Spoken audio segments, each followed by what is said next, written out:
Wow, it took him forever to realize you're not the speaker.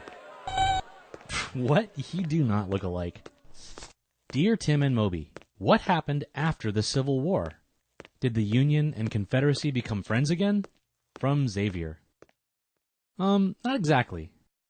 The South had surrendered, but that didn't mean that they'd changed their minds. They still disagreed with the North about the role of the federal government and African Americans' place in society.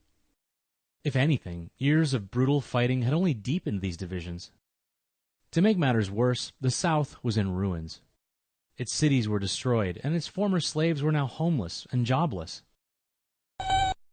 The nation turned to Abraham Lincoln to direct Reconstruction, the process of rebuilding. After all, he had just steered the ship of state through its greatest crisis. What? No, it's just a figure of speech. Anyway, Lincoln's leadership through the war had just won him a landslide re-election.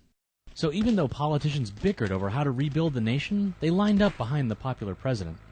Hey, what happened to my ship of state? A station wagon of state? All right. Lincoln's top priority was reunifying the states as quickly as possible. So he offered amnesty, an official pardon, to civilians who supported abolition and swore an oath to the Constitution. For freedmen, liberated slaves, Lincoln offered jobs and free schooling. His Freedmen's Bureau also distributed food, clothing, and medicine to all needy Southerners. Lincoln's instinct for compromise seemed to be winning the peace. When he was assassinated, the country lost its most moderate voice. Lincoln's vice president, Andrew Johnson, was a former slave owner from Tennessee. As president, he stood by while Southern leaders passed black codes, severely limiting the rights of freedmen. They needed special permits to travel or work anywhere besides a farm. Without a job, they could be fined and forced to work to pay it off. Yeah, it seems pretty close to slavery because it more or less was. The Union didn't fight a grueling war just to let the Confederacy get back to business as usual. Riding a wave of Northern anger, a small group of congressmen took over Reconstruction. These radical Republicans nullified black codes by passing the 14th Amendment.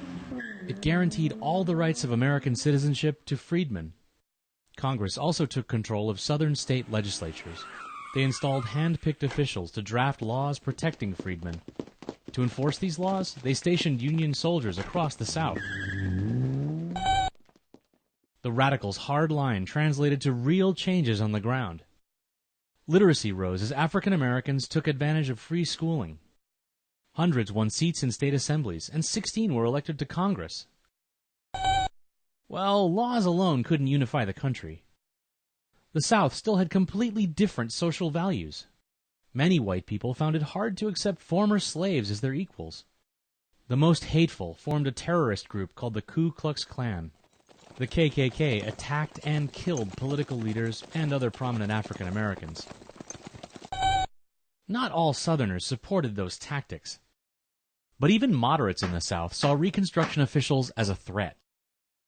They called them carpetbaggers, mocking them as opportunists out for a quick buck.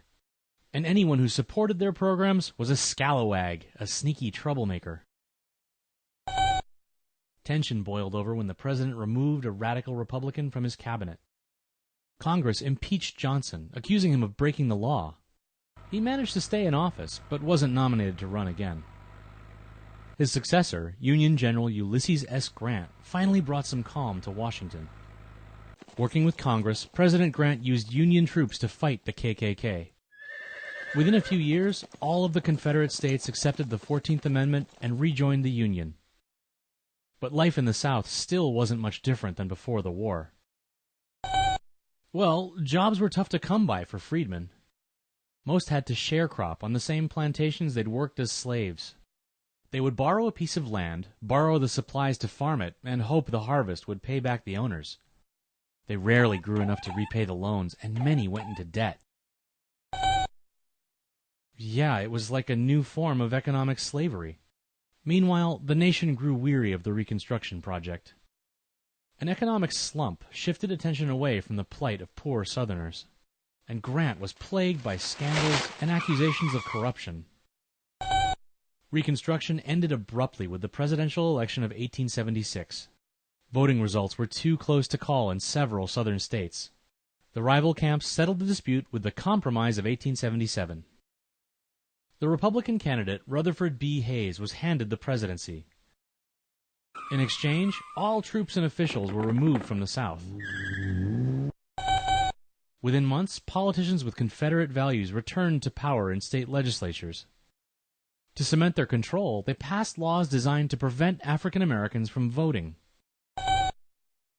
Poll taxes set a fee for voting that many freedmen couldn't afford.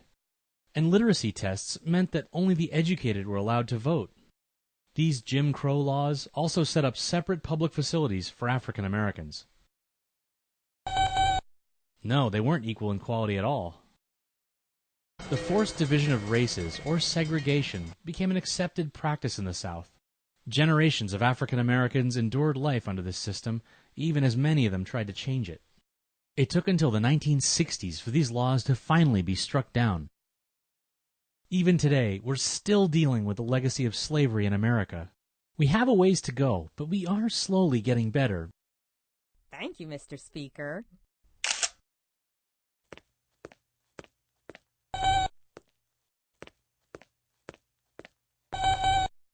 Well, I still don't see the resemblance.